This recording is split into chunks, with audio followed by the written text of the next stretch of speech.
sudden can't make the right calls. It is starting to look absolutely horrendous. It was getting so bad that Stephanie White actually picked up a technical foul, bro, for arguing with the refs. Now, Caitlin Clark gave her a big round of applause for it, but guys, something has to be done. Now, Kathy has yet to address these problems. She has yet to address any issue that has been displayed with these damn WNBA referees. Now, with all of that being said, this is a clip. Shout out to the homeboy Mike over on Twitter. He said this. The Las Vegas Aces faced a challenging defeat against the Indiana Fever, surrendering a significant point differential in a contest that highlighted numerous refereeing controversies. The matchup was characterized by disputed calls that generated widespread discussion throughout the basketball community. Officials struggled consistently throughout the game, with numerous questionable decisions affecting the flow of play. The refereeing problems became particularly apparent during sequences involving Indiana's players, creating tension that escalated throughout the contest. Coach Stephanie White's frustration with the officials ultimately resulted in a technical foul penalty after she challenged several disputed calls. Over,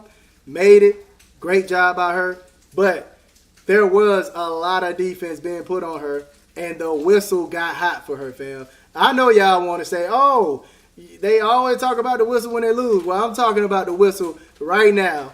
It was ridiculous, all right? They were getting blown out, and all of a sudden, here they come with these whistles. It was ridiculous, man. A'ja Wilson, 13 shots from the free throw line, all right? 13 of them, and as a whole, the Indiana Fever had 17. Stop it. Caitlin Clark demonstrated team solidarity by showing approval for her coach's defensive stance regarding the officiating decisions. The supportive gesture highlighted the team's unity when facing challenging circumstances during the heated contest. League officials have maintained silence regarding the persistent refereeing concerns that have affected numerous games throughout the season. The commissioner's office has not issued any public statements addressing the recurring problems with referee performance that continue to generate criticism from players, coaches, and supporters. Referees. Now, with all of that being said, this is a clip. Shout out to the homeboy Mike over on Twitter. He said this ref is a disgrace to the uniform. This right in front of here. Right in front of her, bro. At what point do we consider and study bias in referees? Many Fever fans were not happy when they sing this. When they sing she was refereeing. So I'm guessing this referee has been dropping the ball. Watch this, guys. Time now on the drive, gets inside, floats it up, shot won't fall. Wilson, what looks like over the back. Oh, boy. Jump ball is... Really? A specific incident during the game exemplified the officiating difficulties that plagued the contest. Wilson was involved in a rebounding situation where an apparent over-the-back violation occurred without being called by the officials. Video evidence clearly displayed an opponent's arm positioned across Wilson's back during the rebound attempt, yet referees failed to make the appropriate call. The play developed when a player... Stop it, fam. Come on, man. Stop with the nonsense. We see what's going on. All right? Now, like I stated, A'ja Wilson had shots where she just made them. She just clearly made them. But they were getting her to that line, all right? But anyway, great defense. Howard and Boston was doing a great job doubling her up, going back and forth, taking turns on defending her. I love that. And, of course, Mitchell was doing her great job out there. Ari was doing her great job out there. Lexi, the defense just smothering. Full court press. This particular missed call is believed to have triggered Stephanie White's technical foul. The coach's visible displeasure with the non-call led to her heated discussion with the officials, resulting in the penalty assessment. The persistent officiating problems have generated significant concerns about potential bias influencing game outcomes. Some commentators have suggested that external monitoring might be required to address what they view as systematic issues within the league's refereeing structure. The worry is that such inconsistent officiating could dramatically affect playoff contests and potentially change championship results. Literally, Sophie wanted an over-the-back call for Wilson. Now, let's go back and look at this. Look. Now, ain't she over her back, bro? Ain't her arm clearly over her back? Clearly, bro. Clearly. It looks like over the back. Oh, boy. Jump ball is the call. At what point? Wow. Stephanie White's upset about that. Wow. Look at this. Look at this. Would you look at this? The Indiana Fever's journey toward potential playoff achievement could be threatened by continued poor officiating standards. Historical examples exist where controversial refereeing impacted playoff results, and there are valid concerns about similar situations occurring again. The high stakes of playoff basketball combined with unreliable officiating creates a dangerous situation that could compromise the competition's integrity. The technical foul situation involving Stephanie White became a pivotal moment in the contest. Following the controversial non-call, White's emotional argument with the officials. Full court pressing from Lexi, Ari, and Sophie, right? Sophie couldn't necessarily get it going tonight with the shots, but she did everything else to make up for it. Had 2 points, 1 steal, 1 assist, 3 rebounds.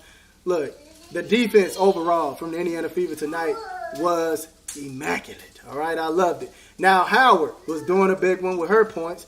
4-8 from the floor, took care of the line, had 10 rebounds, 11 points. 1 block. I see you, Howard. Doing a great job out there. The Las Vegas Aces, under Becky Hammond's coaching, found themselves affected by the officiating controversy. The game's final result may have been influenced by the series of disputed calls and non-calls throughout the match. Regarding the upcoming All-Star game, coaching assignments have been confirmed. Cheryl Reeve from the Minnesota Lynx will guide one squad, while Sandy Brondello of the New York Liberty will coach the opposing team. The intriguing situation is that Reeve will be coaching against her own player, creating an unusual dynamic for the exhibition contest. The All-Star team selection process will feature coaches drafting their respective squads on July 8th. This generates excitement for how the teams will be assembled and which players will be paired together for the showcase event. Wow. Look at this. Look at this. Would you look at this? That's a jump ball. Now, I believe this is actually, this might be the call that Stephanie White got that technical on. I think it was this specific call right here. Usually an over the back call. And it's like, come on, bruh. Come on, bruh. At what point do they get the job right? At what point do they make the right decision? Because this is a Current season standings reveal strong performances from multiple franchises, with the playoff positioning race becoming more intense. The Indiana Fever's impressive 23-3 record shows their competitive capability, though officiating concerns could potentially affect their postseason goals. The wider implications of these officiating issues extend beyond individual contests. The league's reputation and fan trust rely on consistent, fair officiating. Without resolving these concerns, the WNBA 1 block. I see you, Howard. Doing a great job out there. Boston, 20 points, 2 assists, 1 turnover, 7 rebounds. Had shot 9 of 13 from the floor. And like I stated, man, put some respect on big body Boston's name, okay? This is the second time I don't see back to back, where she's dealing with an MVP candidate and they can't do anything with her. They can't do anything with Boston, all right? The quietness from league leadership regarding these officiating problems has become increasingly apparent. Fans and media continue demanding accountability and transparency in game officiating. The absence of response from the commissioner's office suggests either denial of the issue or uncertainty about effective solutions. The combined effect of multiple controversial games has established a pattern that cannot be overlooked. Each questionable call or non-call contributes to the perception that officiating standards are unreliable and potentially biased. This deterioration of trust in the officiating system threatens the sport's credibility and fan participation. Because this is right now. I seen somebody say this the other day. Somebody said the DOJ need to be brought before this league. The Department of Justice, because it's an injustice the way these referees is calling these games, man. Something has to be done because we cannot move forward with the Indiana Fever possibly making to a WNBA Finals with this type of refereeing. We've seen what happened to the Lynx last year. Do we want that to happen for the Fever? Because I'm telling you right now, The technical foul situation represents how poor officiating can increase tensions during games. When coaches feel forced to risk penalties to protect their teams against unfair treatment, it indicates a failure in the officiating system's effectiveness and fairness. The approaching playoff season will determine whether these officiating issues can be addressed or will continue affecting important games. The stakes are elevated in postseason play, making consistent and accurate officiating even more essential for preserving championship competition integrity. The Indiana Fever delivered an outstanding performance against the Las Vegas Aces, achieving a dominant 27-point triumph that highlighted their developing potential as a championship candidate. The contest revealed substantial improvements across various aspects of their play. With Boston, all right? Put some respect on y'all talking about number 9. And the number 1 and number 2 can't even handle it. Get out of here, fam. Kelsey Mitchell with 25 points, 2 steals, 6 assists, 9 of 18 from the floor, and 4 of 6 from the 3. Loving it, loving it, loving it. And then also supplying that defense as well, man. 2 steals. I was loving it. Everybody was hustling, man. The speed around the floor, the movement on the offense. It just looks so much better tonight. And guess what it is, man? I saw somebody... Defensive mastery characterized the game as the Fever maintained constant pressure throughout the contest. The overwhelming defense made it seem as though the Aces were unable to establish any offensive momentum, with numerous players contributing to the collective effort. The team's defensive energy was apparent in their ability to create turnovers and challenge shots successfully. Alyssa Smith and Aaliyah Boston established an effective frontcourt combination that created considerable difficulties for A'ja Wilson, despite Wilson's exceptional abilities. The two forwards alternated defending the MVP contender, using double teams and rotating coverage to restrict her impact. Wilson managed to score on some challenging shots through pure talent, but the defensive pressure remained constant throughout the game. For the Fever, because I'm telling you right now, playoff basketball is going to be here before you know it. And with these type of referees, they're going to alter the game and piss everybody off and give everybody high blood pressure. I don't want to deal with these referees. Kathy needs to say something, and yet again, she has said nothing. Kathy refused to address the refereeing issue within this league, and it's looking freaking spooky. Hold on, what's this? Oh, so this is the technical foul. The officiating became a significant storyline as Wilson attempted 13 free throws compared to the Fever's team total of 17. This difference in free throw attempts drew notice, particularly as the Aces began receiving more favorable calls as the game continued, and the score gap... This looks so much better tonight, and guess what it is, man? I saw somebody ask me, what do you think made them actually start playing better? It's the Commissioner's Cup win, man. It's the win. I'm telling you. They are coming together stronger, better, faster because of that huge win. That just gave them the confidence that, hey, no matter who's in front of us, we can smack them. Let's get physical. And that's what I'm seeing. They are physical, aggressive, confident. Yes. And one more thing about Boston as well, man.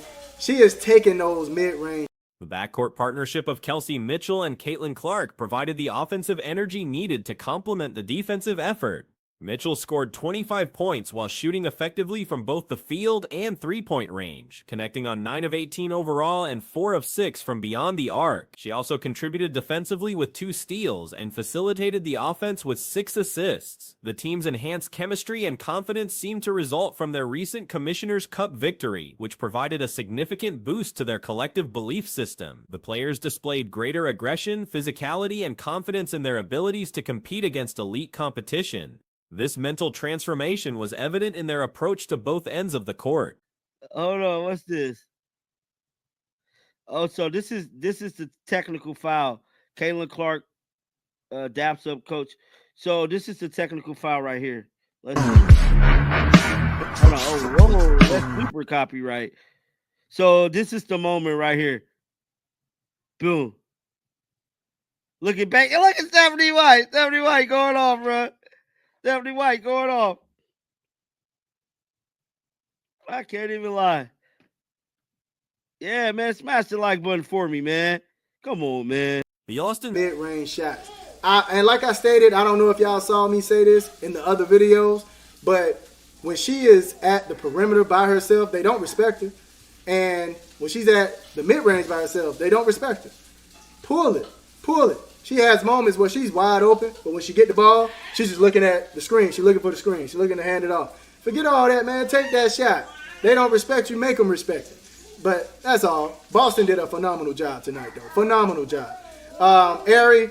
The bench production proved essential in maintaining the intensity level throughout the game. Lexi Hull provided timely three-point shooting, including clutch corner threes that helped stop momentum shifts. Her 7 points, 6 rebounds, and 2 assists demonstrated her ability to contribute when called upon. Rookie Damiris Dantas made her presence felt with exceptional defensive play, recording 2 steals and a block, while showing impressive timing and anticipation. Her defensive instincts and ability to switch effectively on pick-and-roll coverage added depth to the team's defensive schemes. The coaching staff's decision to increase her playing time proved beneficial for the team's overall performance. Man, Becky Hammond, hella man. Caitlin Clark coached by Cheryl Reeve for the All-Star game. I'm sad. Is Cheryl Reeve coaching the All-Star game? Has that came out yet? Let's see. I don't know if that came out yet. I wonder. Let's see how that came out yet. Let's head on over here to their account. It's the coaching staff got released. The offensive efficiency was impressive as the team shot Phenomenal job. Ari, 3 of 8 from the floor. Didn't shoot that well from the 3. Had 8 points. She had 4 turnovers. She had some moments with turning the ball over. 1 block, 7 assists, 7 rebounds.